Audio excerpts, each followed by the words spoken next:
Hi, I'm Ben. I'm an independent local historian working in the East Midlands, and my one place is Cranmer Grove. Cranmer Grove is a pedestrian street in Nottingham, tucked just off the main road. As you walk down Cranmer Grove, what you notice is that the houses are decorated with polychrome brickwork. They each have deep front gardens, and all this despite there being fairly modest terraced homes. All in all, it's nicer than it has to be. At the end of the road, you find a big house, much in the style of the smaller ones. And I wondered why? Why the decoration? What relationship do these houses have to each other? And to understand all of this, it helps to really know who built it. Luckily, that information is available. Thomas Tutin is the builder of Cranmer Grove, and he was born into poverty in Nottingham's slums in the 1830s, although he later became a rich man. But he grew up on a street of back-to-backs, Bromley Street, where there were just two privies for about 200 people. Their family home had a lodger crammed into it. It was classic Victorian poverty. When Tutin was 15, he was working as a brickmaker. In fact, probably before that, his brother was working at the age of 10. And it's clear that he was in the right place at the right time, because Nottingham in the 1850s was a boom town for brickmakers, for builders, for those in those trades.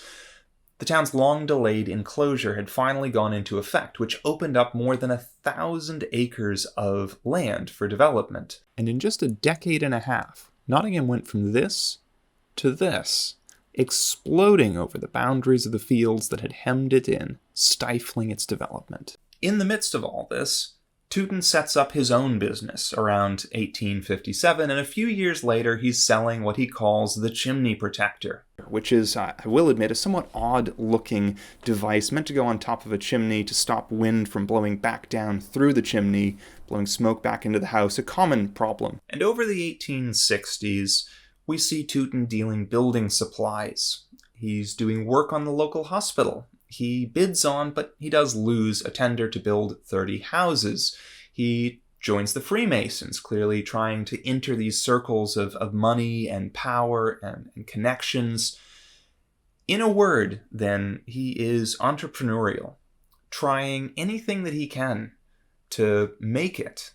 And it's at this point that the Cranmer plot enters the story, because in December 1870, Thomas Tutin buys this plot. This is where he will later build Cranmer Grove. He then secures a series of mortgages to pay for construction on it.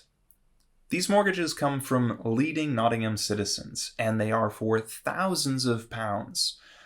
So clearly Tutin is beginning to achieve some status. He has connections, he has trust with large sums of money, and, of course, he's building 19 houses.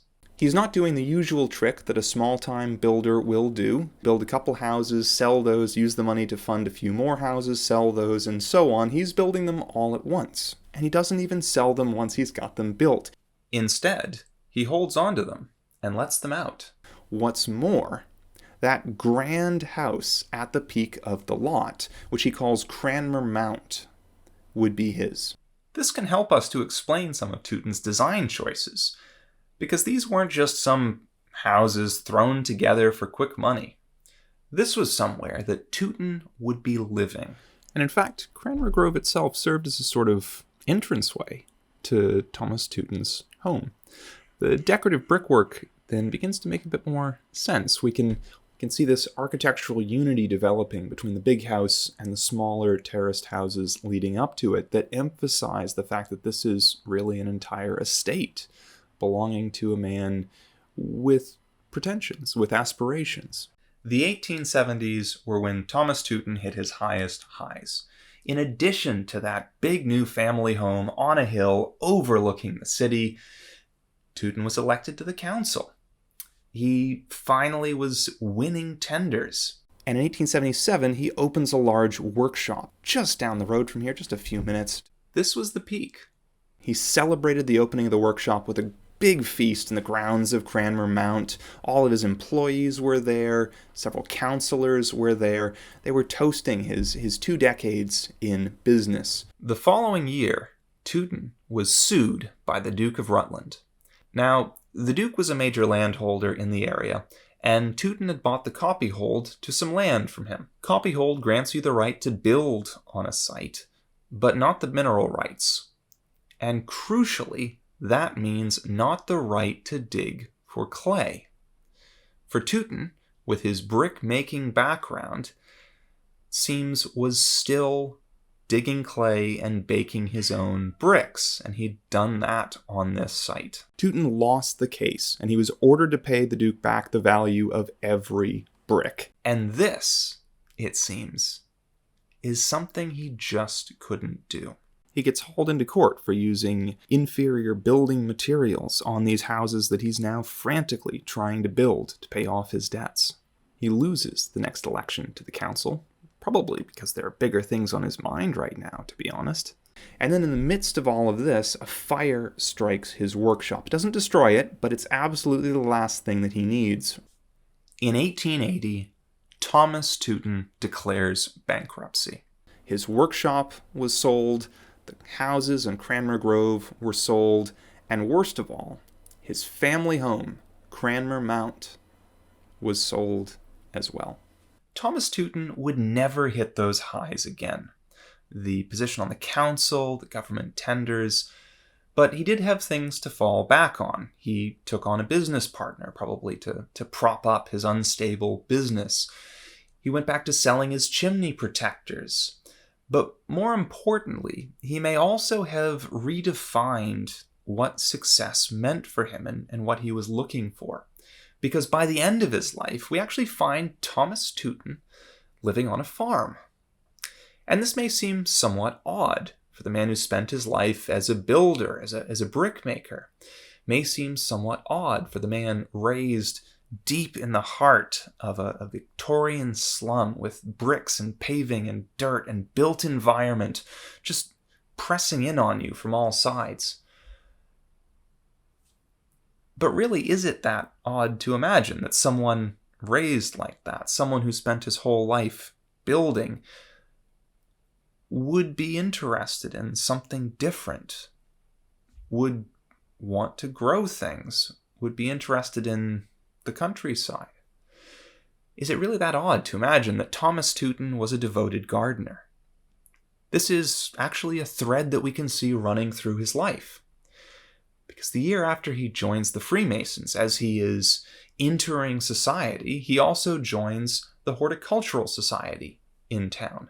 While on the council, one of his chief concerns was the annual Rose Show. And just look at where he puts his house. Cranmer Mount, his crowning glory. It is a short walk from Gorsey Close Gardens, right at the top of the map here, where Tutin maintained an allotment. Looking at the Ordnance Survey map, all of these cross-hatched buildings around Cranmer Mount are greenhouses. A conservatory, a vinery, a fernery. Thomas Tutin was not just a caricature of a grasping Victorian industrialist seeking out power in all its forms, monetary, political. He was also a man who loved gardens. And so, of course, when he built himself a house, the front entrance to that was flanked by a series of gardens. Thomas Tutin would eventually get that farm out in the countryside. But before then, he built himself Cranmer Grove. It's a grand entranceway to his family home with decorative accents that emphasize the structural unity of the space. And also, in the name itself, we can actually see a mission statement. Cranmer Grove was Tutin's Grove, a secluded, leafy space tucked away in the city's suburbs. Thanks for watching. I just wanted to flag up a few of my sources before you go. There's so many great resources out there, both actual physical archives as well as various digital repositories. It was the British Newspaper Archive that gave me the first tip here, that Tutin was the one who built Cranmer Grove. That took me a few minutes to find. The rest of it was a few years. But check them out.